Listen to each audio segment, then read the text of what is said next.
Drama serial एक भूल चूक के बहुत ज़्यादा कमाल का होने वाला है। आने वाली एपिसोड के अंदर आप लोगों को बहुत ज़्यादा ट्विस्ट देखने को मिलेगा। आखिरकार कशान फैसला कर लेता है और हादिया से कहता है कि तुम अपने बाप से कहो कि वो मुझसे माफ़ी मांगे। अगर वो मुझसे माफ़ी नहीं मांगेगा तो मैं तुम्हारे साथ इसी तरह का सलूक करता रहूँगा। तो हादिया कहती है कि तुमने जो मेरी ज़िंदगी बर्बाद करनी थी बर्बाद कर दी। अब मैं अपने बाप को तुम्हारे आगे हाथ जोड़ने का बिल्कुल नहीं कहूँगी।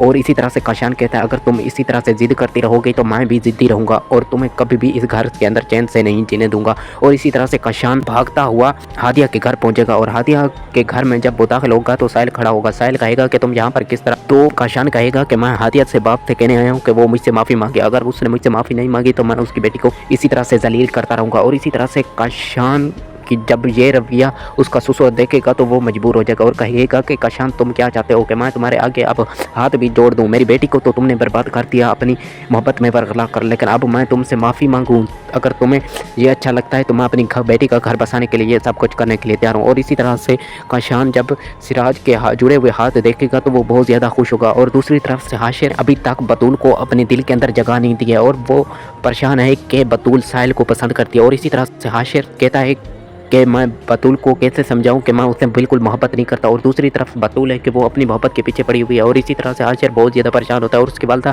हाशिर को समझाती है कि बेटा तुम परेशान ना हो, आहिस्ता आहिस्ता तुम बतूल से मोहब्बत करने लग जाओगे। तो हाशिर कहता है कि अम्मी जान आपकी भूल है, बतूल साहिल को पसंद करती है और उससे मोहब्बत करती है, वो उससे बातें भी करती है, वो मुझे बिल्कुल नहीं पसंद करती। और इसी तरह से हाशिर की जब वालदा ये सब कुछ सुनेगी तो वो बतूल को वार्न कर देगी अब तुम्हारा बेटी निकाह हो चुका है, अगर तुम मेरे बेटे के साथ हाशिर के साथ रहना चाहती हो तो ठीक है, नहीं तो मेरा बेटा तुम्हें तलाक दे देगा। और इसी तरह से हाशिर की वालदा की जब ये बातें सुनेगी तो वो हैरान रह जाएगी और इसी तरह से बतूल साहिल को हमेशा हमेशा के लिए भूलने के लिए तैयार हो जाएगी। दोस्तों क्या आप लोगों को क्या लगता है, क्या हाशिर की वालदा के कहने के ऊपर बतूल साहिल को बुला देगी या नहीं, कमेंट में ज़रूर बताएं।